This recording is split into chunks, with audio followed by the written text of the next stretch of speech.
Get more confidence. Get that promotion. Get moving up the corporate ladder. Get a better gig with an MBA from Mays Business School at Texas A&M University. Whether you're starting out or stepping up, now you can take your career to a whole new level with a full-time MBA in College Station and convenient weekend options at Houston City Center. Texas A&M has a program to suit your schedule.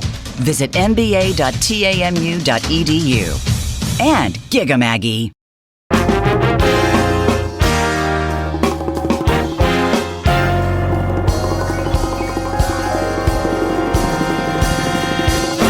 Howdy, welcome to Mays MasterCast. I'm Shannon Deere, the Assistant Dean for Graduate Programs, here with your remarkable host, Ben Wiggins. Your jorts-wearing host, Ben Wiggins. He did not wear the jorts at the CrossFit competition this weekend. I didn't. But someone did, and he might someday. I might someday, I'm hoping. I hope you do. I hope we could post pictures on our MasterCast Facebook page. Yeah, that would be fun. Mm-hmm. I mean, you don't need an excuse to wear jorts. No, you should just do it all the time. There doesn't have to be a CrossFit competition. I don't really do a lot of CrossFit competitions. I think I've done 2. I don't really do like that many, just every weekend. I've done 2. I think it's 2. Just every weekend I do a little CrossFit competition. Yeah, every weekend, so 2. I was gonna try to make up some CrossFit moves. I like it. You were going for the bit here. I was gonna make up some CrossFit moves, but I forgot what all of them are.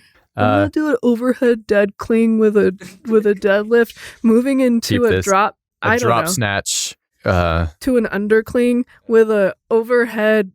I'm out. Oh man, you had it, dude. That was really good. An overhead dead clean. I like that. What would that I don't know.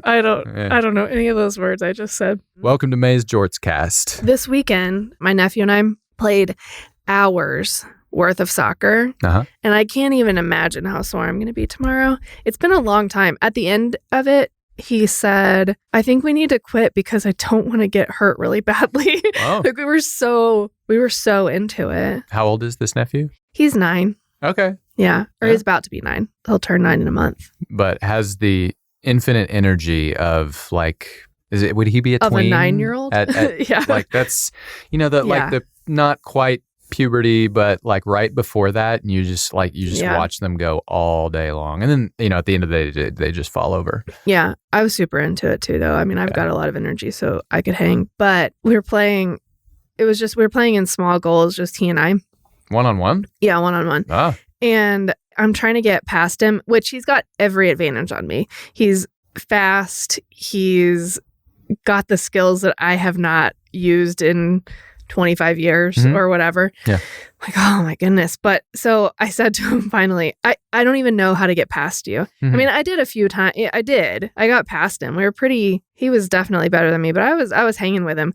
But I said, I don't even know how to get past you. And I was getting annoyed. And he said, really humbly, he's like, in the games, he's a defender. He's like, and he's small, but he's a defender in the game. He said, in the games, they do call me a brick wall. I was like, yeah, I can see why. Yeah. It was he was really not trying to brag, but he was like, maybe you can't get past me because that's my thing. That's why I play for Bayern Munich.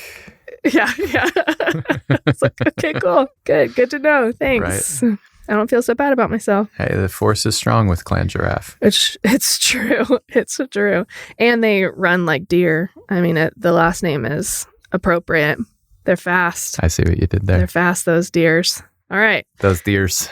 On today's show, we have Dr. Lea McAnally, who is one of my heroes and has been very instrumental in my life, and I appreciate her very much. She is a professor of accounting at Mays Business School. She teaches financial reporting, analysis, and valuation, and she literally, to quote that new generation, wrote the textbook on all of those things, and it's widely used across the world.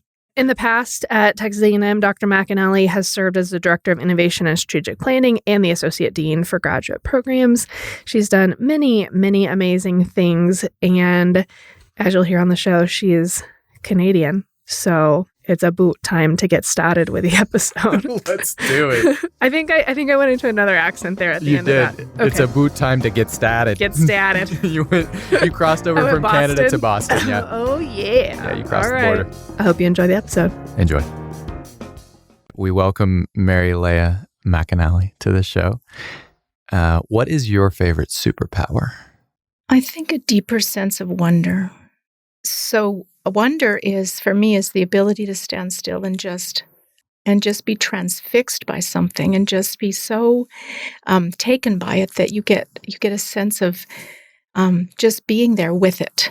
So like on the way over this morning, the birds. I was about to ask the last thing.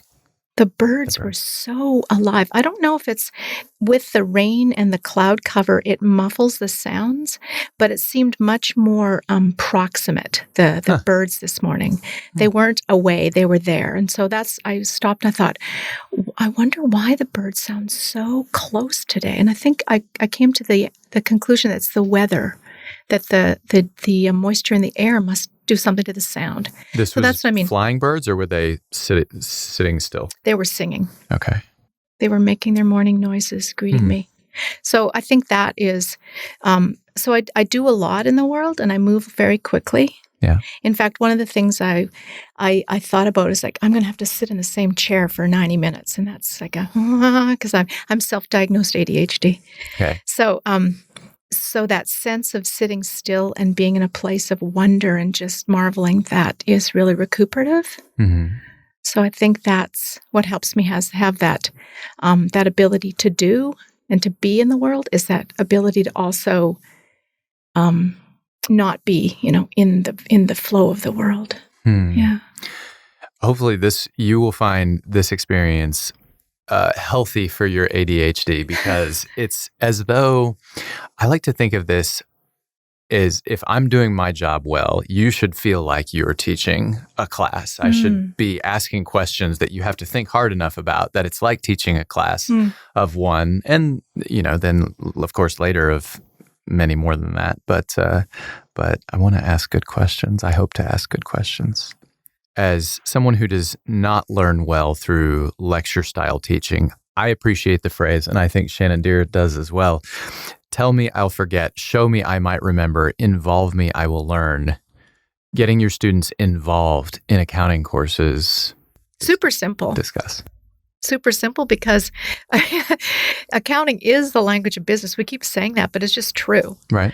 To inform any business decision, you're probably going to rely on some financial metric. Yeah.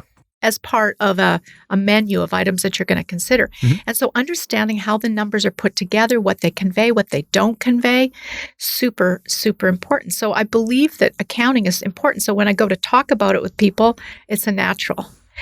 There's a tangible output from accounting. So accounting, if you think about it, is just a story. The accounting reports, the financial statements, are a story of what's happened to the company in the past. And I am an inveterate storyteller. I think that's just, story is so important. It conveys so much. In the accounting sense, of course, but just in the broader sense. Right. I mean, telling stories about ourselves, and the stories we tell each other create our environment. That's why you're here. That's right. Because you feel that way about story. Yeah. And regardless of, of what your approach to teaching is, if you understand that, one, we're doing things differently than other business schools. Right. And two, story is the best way to get truth across. That's it. Yeah. That's all you need. Yeah, I think so. And I think that with accounting, the stories can actually spark imagination, because some of the stories we tell with financial statements are stories of things that have gone wrong. Mm-hmm. And so using, good examples of companies that have been successful in looking at their story, that's interesting. But looking at the story when the story hasn't gone according to script, right, that's also extremely interesting. And so to juxtapose that in a classroom, I think is very powerful. And it can spark students to think about bigger decisions. And that's the whole point of accounting, right? Accounting in and of itself is it's nothing. But the fact that it informs, it discloses, it conveys deeper meaning. And I think that's what is so misunderstood about accounting. People say it's trite, it's boring. Yeah, they don't know. Yeah. Let's talk a little bit more about that. The classic accounting story is maybe a better way to say it is the classic accounting proverb is Enron, probably. And But what are some other examples? Dishonesty is the thing that I think of when you say a story of where things went wrong accounting wise. Dishonesty is where my mind goes first. But what are some other examples just from a big picture perspective of how you would say something went wrong? There wasn't any dishonesty, but the company was doing something that was not optimal. And accounting was the language we used to discover that. Do any examples spring to mind? Yeah. So recently we've gone through a spate of goodwill write-offs. Okay. So goodwill arises when one company buys another. Right. And they pay more than the value of the individual assets and liabilities. So if you think of all the assets and liabilities and you figure out what each of them is worth singly in the market and you add that all up, they pay more than that. Right. I'm patting myself on the back. You remember that? You remember that? Okay. So that premium is supposed to arise because the assets in the new owner's hands are going to be of more value than they were in the old owner's hands. Right. And we sometimes call that synergies. Okay. It turns out that in large sample evidence in finance and accounting research, we find that we pay too much. That most of these mergers and acquisitions, that premium, that synergy is overvalued. We pay too much. And so the overvaluing of synergy. The overvaluing of synergy. And we do that because there's a lot of different reasons, but one of the reasons is we fail to account for all of the costs that are going to happen as a result of the merger. We overestimate the revenue that will come in the future. Right. We underestimate the integration time and cost. And then the psychological aspects kick in. Hubris, we can make this happen. Or there's the escalation of commitment. We're already in for $1 billion, may as well go $1.2 billion. Well, they're in for $1.2 billion. We could bid $1.3 billion. Right. Et cetera, et cetera. And so then later, when it comes to pass that those synergies don't manifest and we need to take a goodwill write-off, excuse me, that's an example of some set of decisions that might have been ill-informed. Of course, it could be that the conditions we anticipated happening didn't happen. Something happened in the environment that was beyond our control. But when they happen over and over and over to a company, sure, and they're constantly doing restructuring, it means that there's a story there about what the decisions are that managers are making. And when we ascribe success to the managers in the good times, can we ascribe, failure to the managers when things don't turn out well? And so talking about those things is so energizing and exciting. And I think they can be a really learning opportunity. And it all comes from these financial statements, unpacking the financial statements. So that's what I mean by the stories. But yes, and that's fascinating stuff. And the irrationality of the irrational exuberance, I guess, or the irrationality of the bidding war. Yeah. In the case of, like you were talking about, they bid at 1.2, we can bid 1.3. I think I'd call it bounded rationality. In other words, they haven't taken into account all the potential possibilities because their cognitive processes are bounded. So they're being as rational as they can given the information that they have. The question is, have they gathered enough information? Have they done enough scenario analysis? Have they been honest with themselves about their own abilities and their management team and et cetera? So given the information they have, they're making a rational decision. Right. So acting according to psychological conditions is not irrational. Right. That's a good point. Yeah. But if what you're saying is that we continue in these psychological conditions, we consistently bias ourselves in a particular direction, then it's worthwhile to consider why. Exactly right. And if we can learn from prior examples of this, then potentially we're going to be making better decisions as business people in the future. So, yeah. But what I'm wondering here is as you said, we overestimate the revenue, underestimate the time and costs. And the reason that we do that particular thing in that particular situation, when, particularly when we're talking about a merger or acquisition, is it the desire to be part of something big? Is it we hope that this will work out because it feels important in some way? Do you think that it's tied to that? Or why is it that we tend to be more free of bias in other situations, or we're subject to bias all the time. Right. But it sounds like we are particularly we as business people are either particularly unaware of our bias, or we are aware of our bias and okay with it. Yeah, I think part of in it is these we're responding to situations. incentives. So there's a very large, it comes down to growth in a lot of companies. So this notion of growth in a company, why is that good? And I think that we don't spend a lot of time talking about that. We assume that growth is great. Everything should be growing all the time. And at some point, we need to ask ourselves, why? Why do we want this company to grow? And I think if you bypass the why, then getting on with the what we're going to do and how we're going to acquire, you can get swept away with it. And so having that introspective nature and understanding that this organization is comprised of humans and people, and that people who are striving to be, involved with this company, asking the question, why do we want to grow? I think is important, more important than we may know. And in general, why do we want companies to keep growing? And I know what the theoretical answers are and the economic answers, but when it comes down to a collection of humans endeavoring within an organization to do something of purpose, what is the role of growth? So I think that's the answer to the question, why do we overbid? Why do we do mergers that fail? Part of it is because we haven't been introspective enough about the underlying desire to grow. And I get it. We want to have bigger market, gain market share. And I would always say, I would go back to the question, why? Why is it important to have bigger market share? Why is it important to have, and oftentimes it comes down to so that we can charge more revenue, or so that we can realize economies of scale, so that we can have higher profit.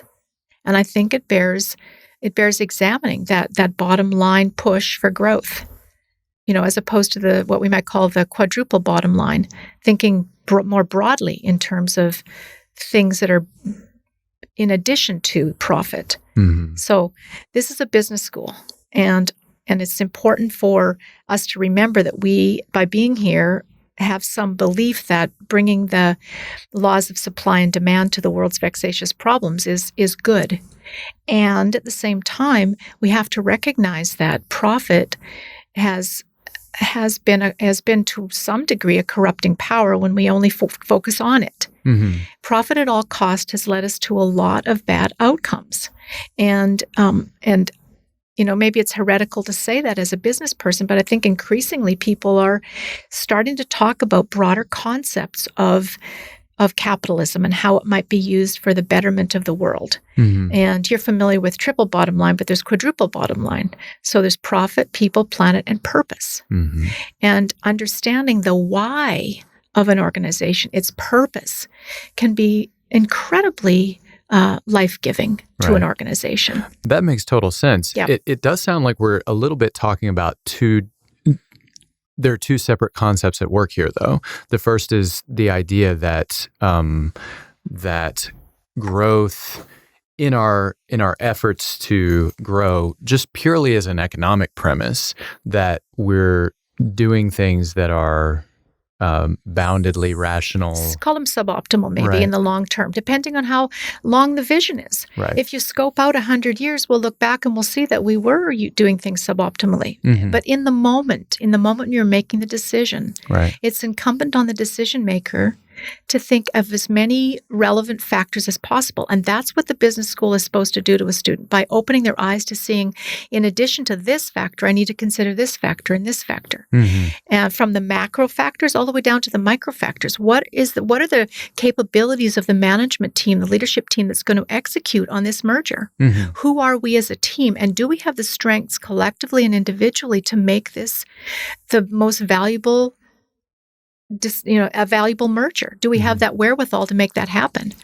And I think that that's the power of the stuff that that you guys learn here, because and I'm just repeating what Janet Marcantonio told you all the time, and that is that you have to be able to lead yourself first before you can lead a team or a larger organization. And that critical assessment of who we are as an organization as we grow, I think, has been undervalued.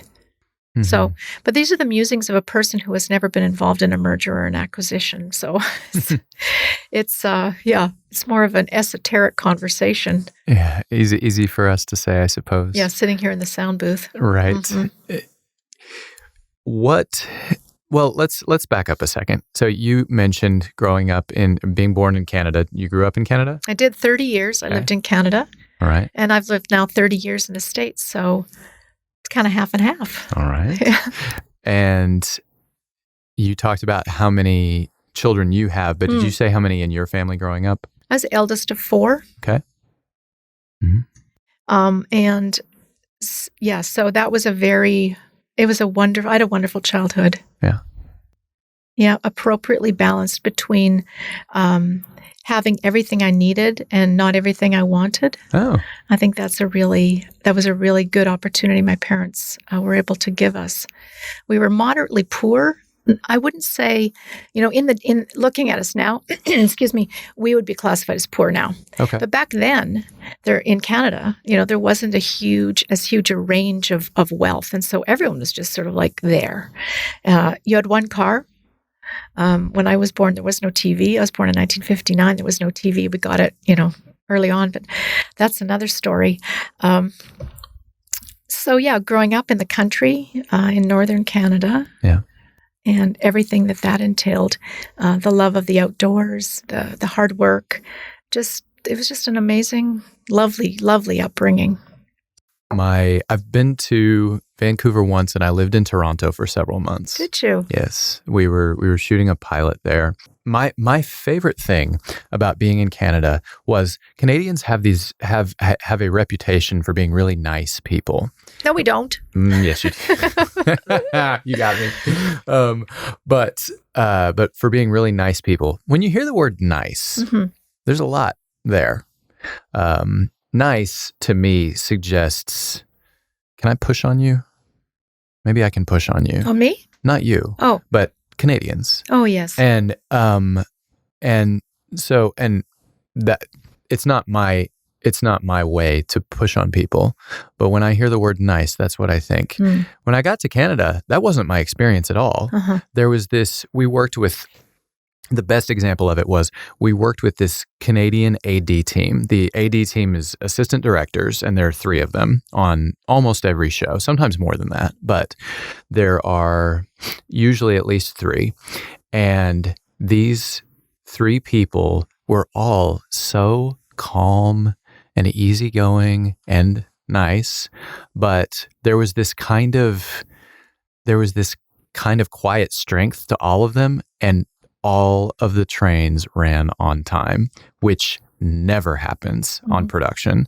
And there was just sort of this sense of, we're here to do a job, and nothing's going to stand in the way of that, short of some kind of disaster or act of God. And everybody, and Canadians, or at least the ones that I met, that was the feeling I got. It was not, can I push on you at all? Not that I would want to do that anyway, but there was this sort of, I felt like anytime I was in a group of people who were local to the area, I just felt like I was standing like in this circle of warriors. Everyone was strong, but not in any hurry to put it in your face, just sort of going on about their business, but they had that capability.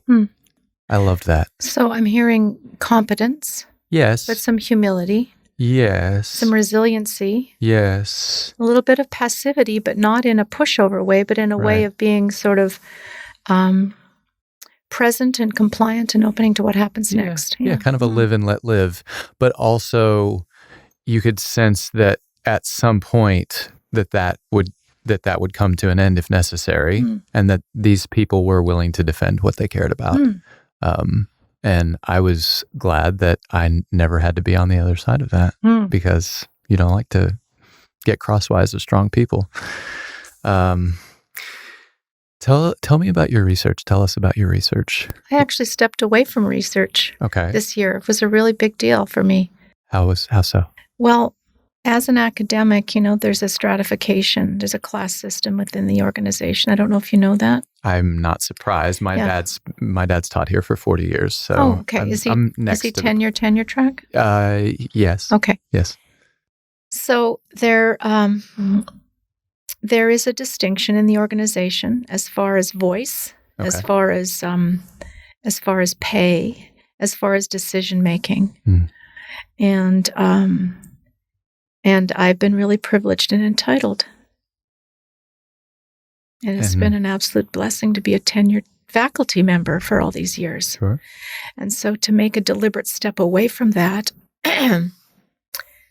was good. It was good because I got to see that in deliberately giving up that I am still tenured for another 2 years, so it's not done yet, but making that decision that this is not something I want to do anymore. And I think it's one thing to step away from it when you feel you're at the end, but I didn't quite feel I was at the end. So in other words, I was stepping away from something that I was still partly intrigued by doing, but I felt like I was stepping towards something I really wanted to do more. Which is, I'm working now with a process called Appreciative Inquiry. yes. Let's talk more about that. So Appreciative Inquiry is what I'm going to put the rest of my life force into it professionally.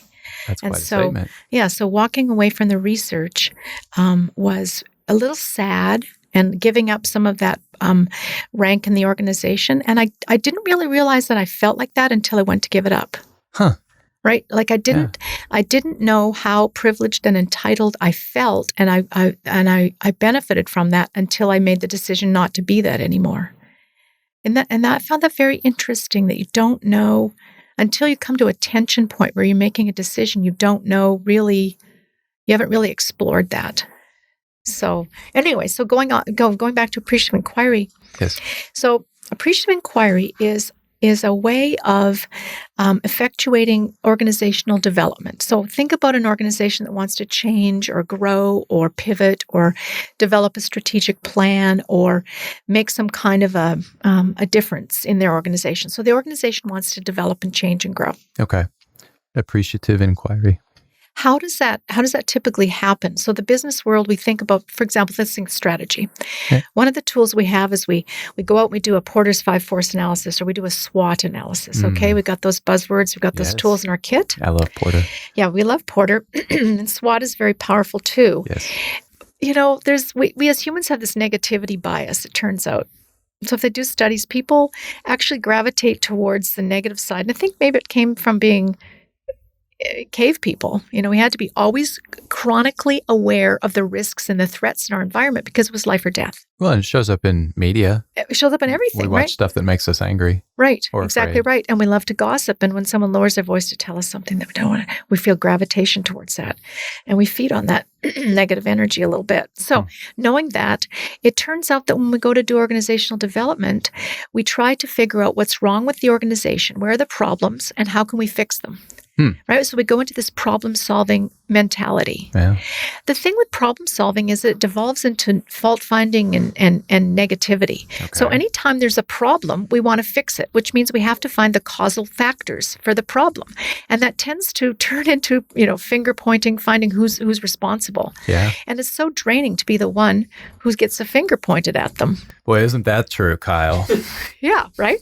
So what Appreciative Inquiry does is it says, let's pivot that. And instead of looking for where the organization is weak and what needs fixing, let's look for where the organization is strong and work from there. In other words, look for the positive strength, the positive core within the organization. What works here? And figure out how to get more of that. Okay. That's what Appreciative Inquiry does. So are you doing this as so you're teaching organizations how to do this? I'm not teaching. Okay. I'm working with organizations as they seek to develop and grow. Okay. And I'm working in a consultative capacity. Actually, I'm moving from consultant to more of partner. So there's a difference between the two, and I've come to realize that. Oh, I love this. Yeah. So a consultant is someone who comes in and sort of helps them see things and then gives advice and gives direction and leaves. Right. Whereas a partner comes in and actually becomes part of the organization and actually I'm lending my skills to the organization while I'm also becoming ingrained in what they're doing. So it's like an acculturation. So let me give you an example. I have 2 clients right now that couldn't be more different. One asked me to come and work with them to develop a new strategic plan. They've got a brand new department head, fantastic guy who was working with Los Alamos for a long time, and now he's come into academia. Okay. And his skill set is, it needs a little translation. Mm-hmm. His department doesn't have a strategic plan. They are an organization that is very analytical. They're incredibly smart. They're super focused, Right. and their relationship side. So if they do a strengths finder, they're totally, you know where they're going to be. They're not going to be in relationships, most of them, in the relationship area, Right. most of them. And so this client is, I've enjoyed working with them because everything that I know about business and how organizations work is alien to them. Mm-hmm. And they're just kind of discovering it. They've got deep wisdom, but they haven't been able to understand and conceptualize what their deep learned experience means for their organization. Mm-hmm. So that's been one client. At the other end of the spectrum is that they are so aware of relationships. They're very smart, they're very analytical, but that skill set is so very different. Even Right. within their quantitative fields, they have more relational capacity than this other client. Now, some would say, well, there's something problematic with nuclear engineering. Not at all. That's not a problem to be solved. It's this amazing opportunity for them to step into. Mm-hmm. So that's what I'm doing now. Well, and so then what can you share with us about how you, contrary to saying, okay, we're going to teach you all core skills or relational skills or whatever, Yep. whatever we might call them, what can you say about, or what's the Cliff's Notes Of Appreciative Inquiry? right, Yeah. when it comes to, say, that organization? Yeah, so it's the same process over and over, but the outcome itself is directed by the organization. So what we do with Appreciative Inquiry is we go through a cycle. That has 4 parts. The first part is called discovery. We want to discover what's the best of the organization, Mm-hmm. and the organization can be you, Ben Wiggins. Mhm. Let's have a conversation about what is the positive core of goodness of Ben Wiggins. So we would talk about there's your not strengths. much. Oh, there's tons. There's you could do their assessments and all that kind of stuff to uncover what it is when Ben Wiggins is at his best, and he is the superpower thing. When you're manifesting your superpowers, Yeah. what's happening then? And to look at the conditions that give rise to that. So the antecedent conditions, the underlying strengths, the organizational environment, whatever it is that's giving rise to Ben Wiggins being at his absolute best. What is that? And once you uncover that, the causal factors, then you say, how can we leverage those factors to get more of that? So leveraging your positive core of strength in an organization is the same process as personally, but it just becomes a little more complicated or complex rather. So you put people together and you ask them some questions. Appreciative inquiry is based on questions, inquiry. The questions we ask each other are fateful because they direct the conversation. Yeah. So if I asked you this morning, if I walk in here, I can ask you, how are you? What great thing happened to you already this morning? And that positive framing of that question can actually have a neurological response in your brain. So that positivity bias, you can flip it from a negativity to a positivity bias very quickly. Yeah. So if you come at a question with a positive frame, I want to ask you about the best of what is. Mm-hmm. That is very generative. It's very uplifting. Mm-hmm. So when you get the organization involved in that, before anything else happens, the organization already is feeling more engaged and more uplifted. Yeah. There's right? definitely a buoyancy. Exactly right. So that's what Appreciative Inquiry does. It asks questions of the organization to help them uncover their positive core. Now that's discover. Mm-hmm. Then the next thing that Appreciative Inquiry does is it helps the organization dream. So you'll understand the power of dream because you have done this in your MBA. You have imagined a preferred future for yourself when you've done the what's the assessment they do over in the CMC? Career path, career ladder, career leader? Yeah. Okay. So you're taking that career leader and you're uncovering your strengths, you're discovering, and then you're starting to dream and imagine yourself in the future doing things. Right.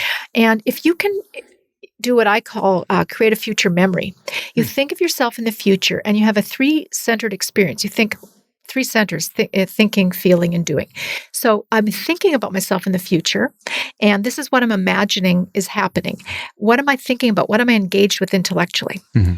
How am I responding to that? In other words, how is my feeling, my emotional center engaged with what I'm doing in the future?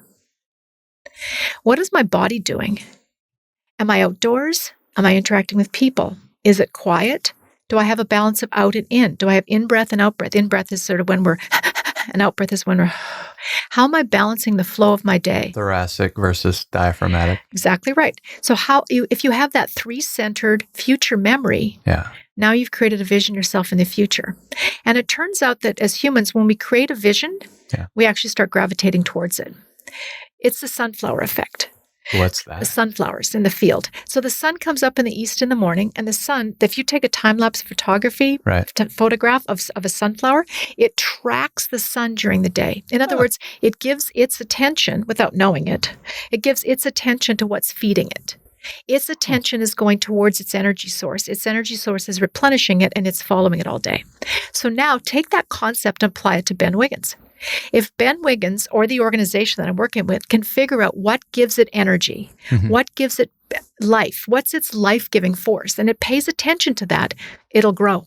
It'll grow in the direction of what gives it energy. So that's the dream.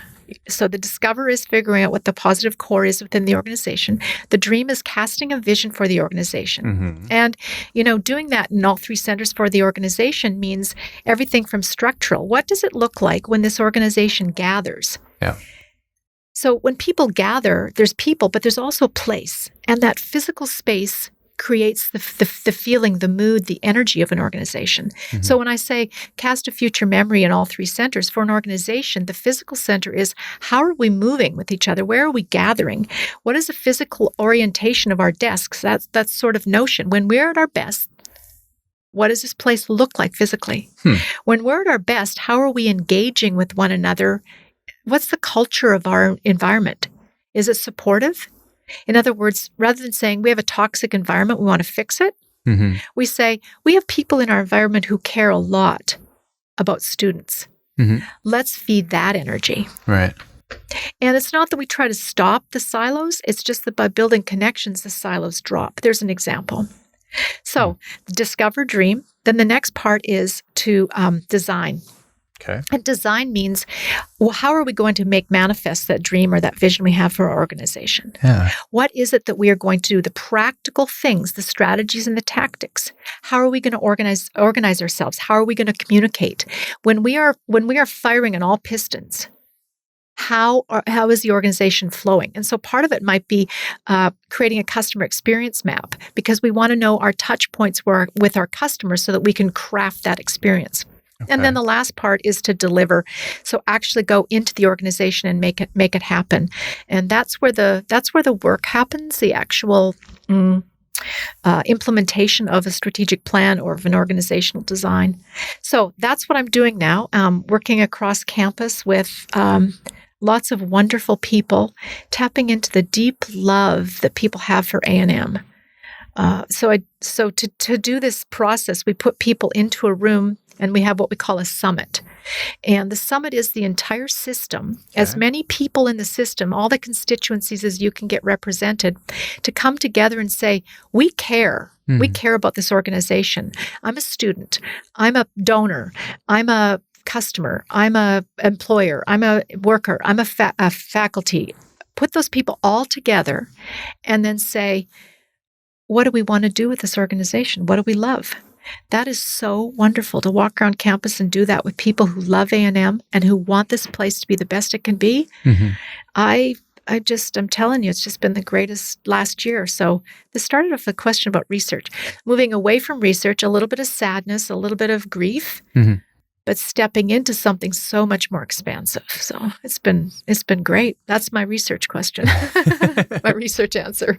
Nice. Briefly, let's touch on the strategic planning initiative for Maze. How did you approach that? What was different about that than other things that you've done in the past? Were you already onto Appreciative Inquiry at that point? I was using Appreciative Inquiry in some of my teaching and in some of the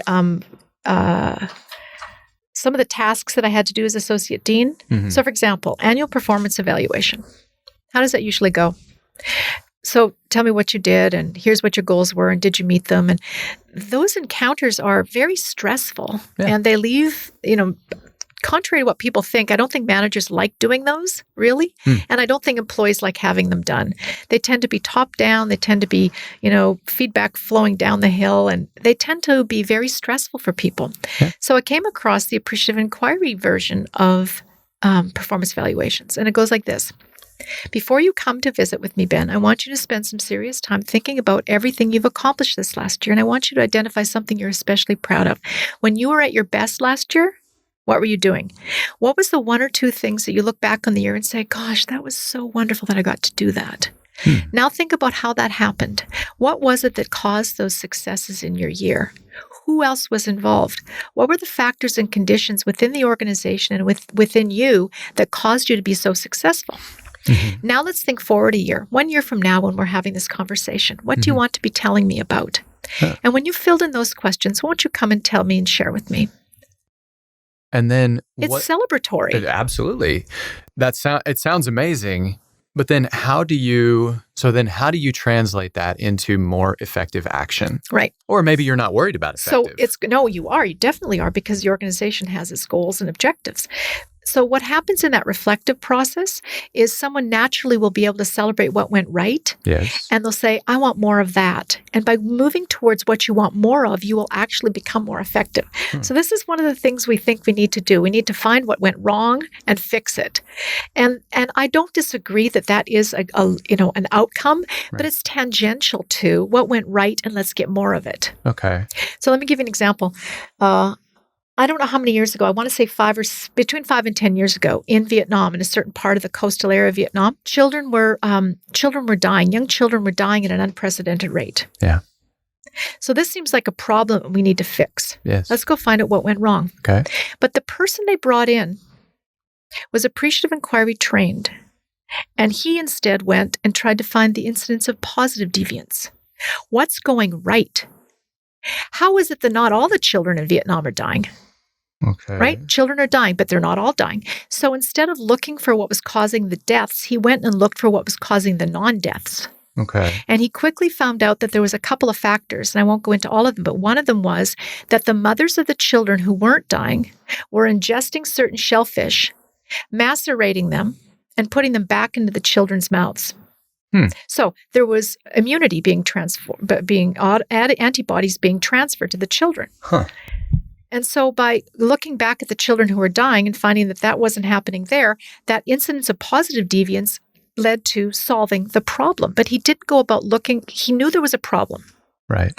And that's why he was brought in. But you see, he went for what was positive and what was working. And by getting more of that, the problem disappeared. And that mindset is so counter to our notion in business that we need to be looking back and finding the problems and fixing them.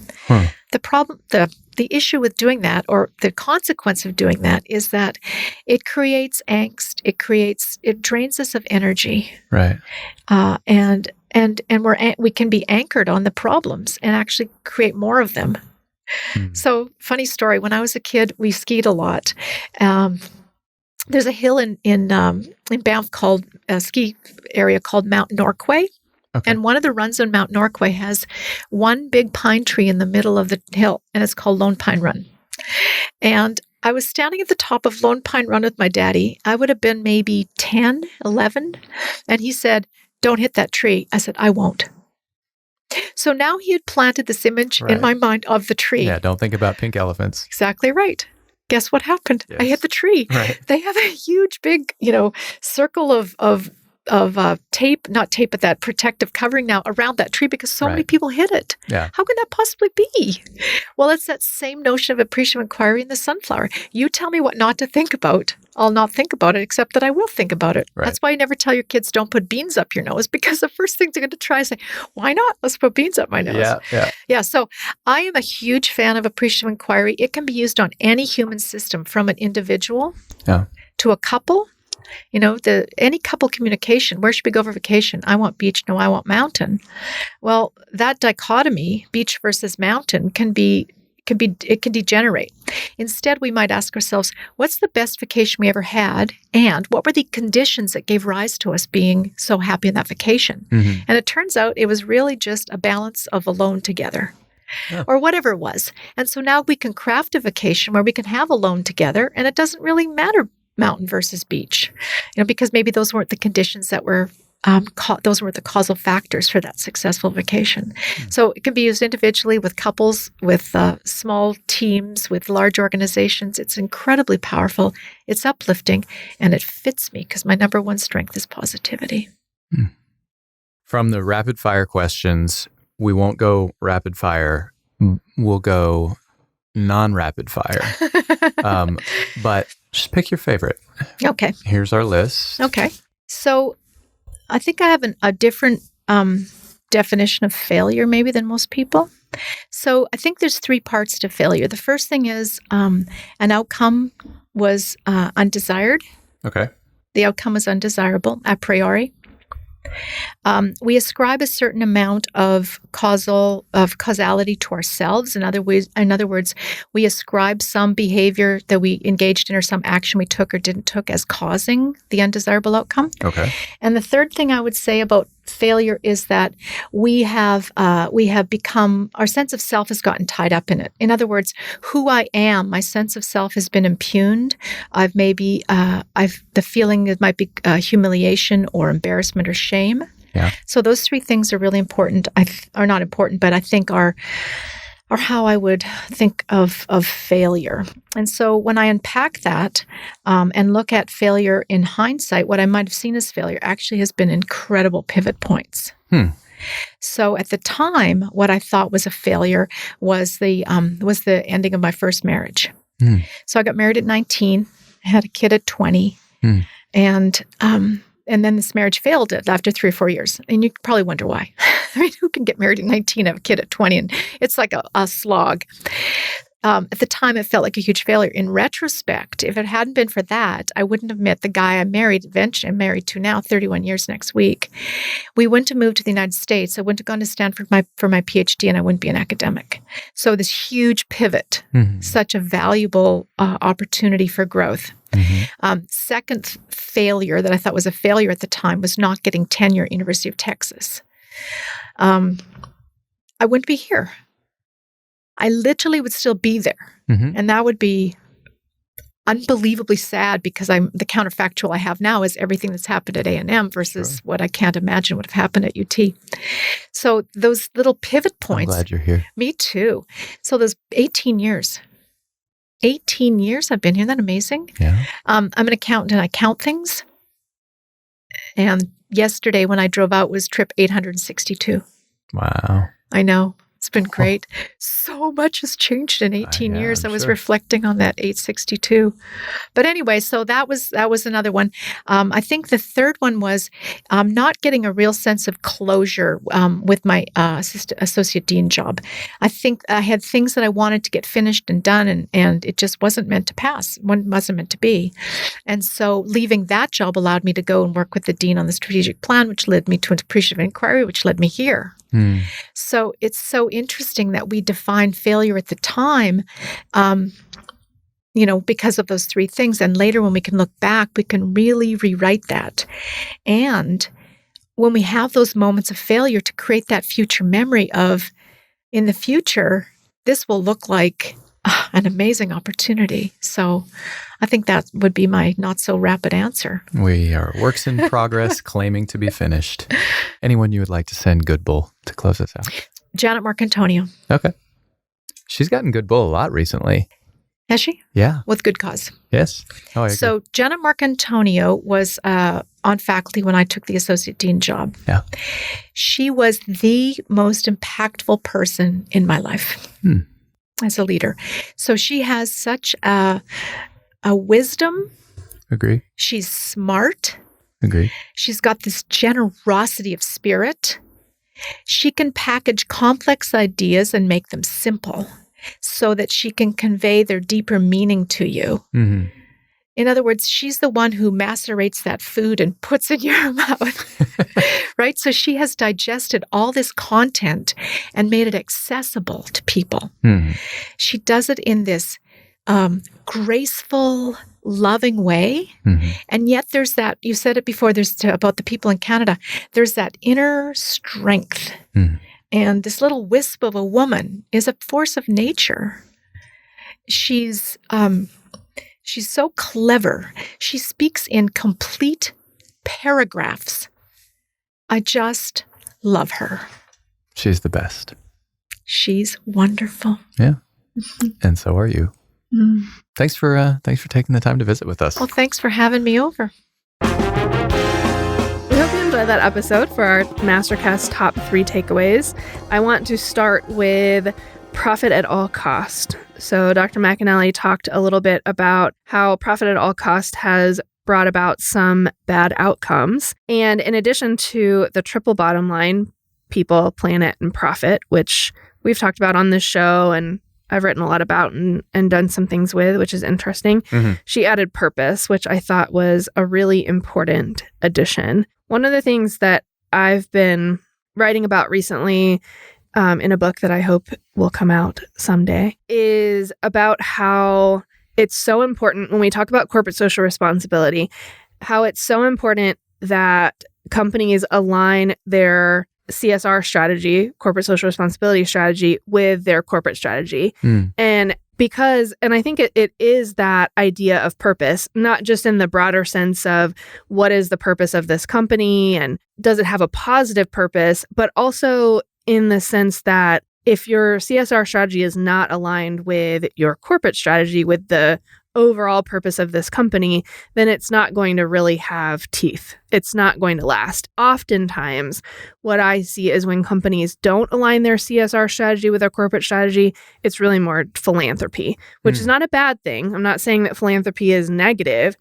What I see is that it doesn't have as much power as corporate social responsibility aligned with that corporate strategy.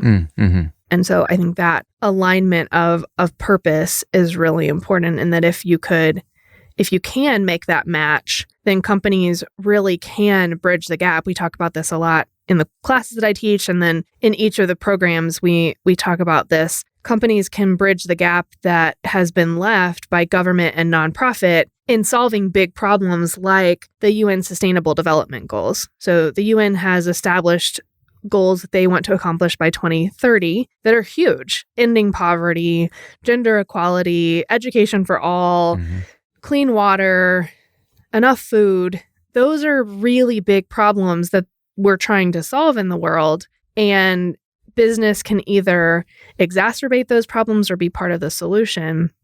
Being part of the solution is going to take that alignment of strategies, or else it won't be part of the core business. It's just philanthropy. And that's not going to get us there. Amen. Blistering counterpoint from me this morning. Well, thanks. Thanks, Ben, for that. I'm glad I'm here. That volley. No, I agree with what you're saying. I mean, there's not a lot that I can really add to it. It is important for those things to all work together. So it's hard, though. I was reading a Forbes article this week. I actually sent it to our book agent and said, hey, see, no one's figured this out yet, because I was reading a Forbes article this week and they were making roughly the same point, that we have to really move beyond this superficial corporate social responsibility to something that really has an impact. And then they listed a few examples and they were still sort of superficial, or at least not clearly aligned with the company's core business. And I just wanted to write Forbes and say, hey, we can do better than this. But I didn't. I refrained. Yeah. Didn't think Forbes wanted my email. It's hard. I mean, it's like, I think about, when I think about like our company, how do we develop, corporate social responsibility that lines up with our core business? What does that even look like? That's hard. I mean, sitting here thinking, I don't even know how to start putting my head to the problem, but we can talk about that another time. No, and I mean, I think that your point is well taken, that it's hard. And that's why a lot of companies don't do it well. Right. Because it is hard. Right. And there's a article I have all of the MBA students read when they first come into the program. And it says, I'm paraphrasing now, but it says, the sweet, slow days are over. All the simple problems have been solved. The big problems are the ones that are left. Right. So when we're talking about these challenges that companies are really trying to solve, it is hard. I was talking to some of our students last week about the oil and gas industry and how complex. I was telling them how many things that were in the room, which was basically 100% of the things in the room, were made from oil and gas, and how it's easy to say the oil and gas industry is bad and it's the culprit of all environmental issues, et cetera. Right? Yeah, et cetera. And while it definitely exacerbates those issues and we need to address that, it also gives us some very positive aspects of our quality of life. And so how do you balance the tension between those two things? And I'm not saying the industry has done that well, because I think a lot of what the industry has done is we are not part of the problem and don't look at us. Right. And instead of saying, okay, we are part of the problem, but we are a necessary part of life. Right. So how can we figure out how to navigate that tension? For our second takeaway, actually transitions in very nicely. I just mentioned the tension of being part of the problem and then a lot of solutions. And Dr. McAnally talked about appreciative inquiry. Yes. And y'all had a very interesting conversation. I think you pushed back a little bit on appreciative inquiry in the spot that a lot of people do, which is how is it possible to focus on the good things and not the problem and still be effective? So I wanted to talk about that a little bit because I thought the example that she used was a good one, but there are many more examples. Even if we take the oil and gas industry, focusing on what they do well could lead us to some better solutions than focusing on the problem. I think there's a real opportunity there for us to have a mind shift about that. And the idea that focusing on the problem drains our energy, I think is very, very true. Yeah, it's stressful. And when you think consultant, the classic, we're bringing in a consultant. The first question everybody asks is who's getting fired or who's getting a pay cut. And it's, thankfully we've been able to move past that a little bit to think in terms of synergy and so forth and looking for new opportunity and fixing problems without pointing the finger of blame. But it's still, there's a perception to be adjusted there. Even when you talk about bringing in a consultant, you're thinking about a problem you want to solve. Sure. Yeah. Where are we coming up short? I was auditing a client in a... Audit, another word that has that connotation. Yeah. Well, that one maybe should, but I was auditing a client in a very small town in Texas. That's as much detail as I'll provide. Yeah. But a very, very small town in Texas that was also dry. There wasn't even a hotel that we could stay in. We had to stay in a bed and breakfast, and we were there for a long time. And the town was dry, but they had this it was this very small bar, the only one in town. Yeah. And we would go there at night sometimes to play pool because there was nothing to do in town. And we had been to the same 2 restaurants for every meal that month. And so we would go at night and play pool. So we were playing pool one night and we were playing doubles with these women. And they said, "Oh, what are you doing here?" Well, and everyone thought my supervisor and I were married. So we were like, "No, we're just traveling for work." Right. But the 2 women said, "What are y'all doing here in town if you aren't married and traveling together?" And we said, "Oh, we're auditing the biggest company in town." They got their pool cues and were coming at us to beat us up. And then they start yelling things like, "My cousin works there. You can't shut that place down." And I was like, stop. We're trying to help them. We're helping them. I promise. Like, we're helping them. I was like, I'm going to die playing pool in this tiny bar in this tiny town. Nice. Because they think I'm trying to shut down the company. Then they were like, "Well, my cousin works there. My dad works there. My granddad works there." I was like, okay, everybody in this town works there, but we are really trying to help them. And I had to explain that for a while before I felt like my life was not on the line anymore. Right. Focus on the good things and not the problem. Or you might die in a small town bar. True. That's the moral of the story, clearly. Right. For our third takeaway, to transition to that smoothly, Kyle really loves our smooth transitions. Yes. So going to takeaway 3. Right. Takeaway 3. Make sure your jorts are as short as possible. Or and else then the question don't becomes, wear jorts. How short is possible? So the third takeaway I thought was interesting was where y'all were talking about goodwill and companies overbidding for companies they're trying to acquire. And one of the questions Dr. McAnally really encouraged companies to ask was, are we the best company to do this? And even taking that a step further, is the leader of that company the best person to take that company in a new direction or to go through this acquisition? And I just was struck by how infrequently companies or leaders of companies are willing to ask those questions. And we had RJ Heckman on the show who talked about how important it was to ask if the leader is the right person for the company's strategy or kind of strategic direction at that time. Right. And then we had Damon Diamore on the show, and he talked about how unwilling executives are to admit when they don't know something or when they have a shortcoming or when they're feeling insecure.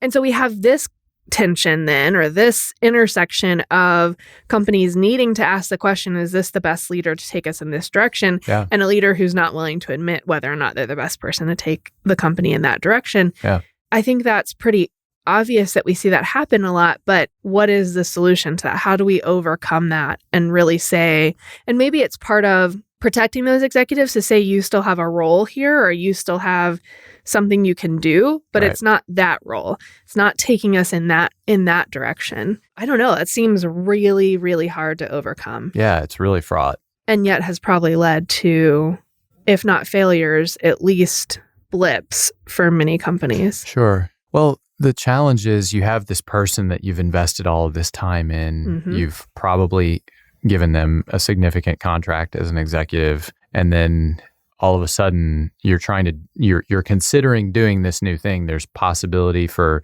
tremendous value add in all kinds of ways, but there's a mismatch. Well, what do you do? And there may not even be a mismatch, or certainly that person may not have done anything wrong. No, yeah. It's just, I agree with that. There's a better person that could take us here. Right. That seems really tough. Yeah. And so much of it is based on things that you don't really have answers to necessarily. And that's what we're talking about, is how to figure those answers out. But a lot of it is pretty nebulous. So Sure. You want to close this out with a quote? I would love to close this out with a quote. A good person does not have empathy. She is empathic. Since he has given up the illusion that he is self-contained, he naturally flows out to others. The result of coming to know myself, the wounds of shame and guilt, the disappointments of love, the unfulfilled dreams, is that I recognize the same in others. She, the empathic person, feels the injury as if it were her own. Empathic men and women have stepped out of the hierarchical way of viewing relationships. You're either one up or one down, and have become co-beings.